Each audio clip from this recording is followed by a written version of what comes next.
தண்டகாரண்யம் வந்து தமிழ் சினிமாவுக்கு கிடைச்ச மிகப்பெரிய பொக்கிஷமான ஒரு திரைப்படம். அதை நான் பதிவு பண்ணிக்கிறேன். எனக்கு தெரிஞ்சு இந்த மாதிரியான ஒரு ஃபிலிம் வந்து இந்தியன் சினிமாவில் வந்திருக்கான்னு எனக்கு இதுவரையும் எனக்கு தெரியல. ஏன்னா அந்த பழங்குடிகள் உள்ள இருக்க ஒரு கிராஃப்டை யாரும் இந்த அளவுக்குலாம் தெளிவாக உட்காந்து பேசியிருக்க மாட்டாங்க. குறிப்பாக பார்த்தீங்கன்னா தமிழ்நாட்டில இருந்து ஸ்டான் சுவாமின்னு ஒரு பாதிரியார் வந்துட்டு ஜார்க்கண்டில் போய் போராடினார் பழங்குடி மக்களுக்காண்டி. எனக்கு என்ன இந்த அட்டகத்தி தினேஷ் அப்புறம் கலையரசன் ப்ளே பண்ண ரோல்லாம் வந்துட்டு அவரோட எசன்ஸ் எடுத்து ப்ளே பண்ணியிருக்க மாதிரி. அது மாதிரி பழங்குடிகளுக்கு பழங்குடி மேலே நிகழ்த்துற அரசாங்கம் நிகழ்த்துற வன்முறையை அழகா அது ஏன் நிகழ்த்துறாங்க, பழங்குடி அதனால எந்த எந்த அளவுக்கு பாதிக்கப்படுறாங்கன்றத தெளிவாக சொல்லியிருக்காங்க. குறிப்பாக மியூசிக் வந்து ஜஸ்டின் பிரபாகரன் வந்து ரொம்ப அழகாக பண்ணியிருக்காங்க. அவருக்கு என்னுடைய வாழ்த்துக்கள். எனக்கு தெரிஞ்சு இந்த படம் வந்து அவருக்கு பெரிய பேரை வாங்கி கொடுக்குன்னு நம்புகிறேன்.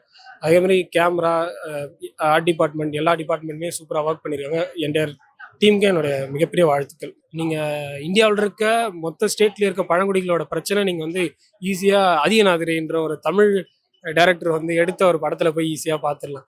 அது எதுவும் நம்ம கம்பேர் பண்ண வேணாம். இது வேற வேர்ல்டு.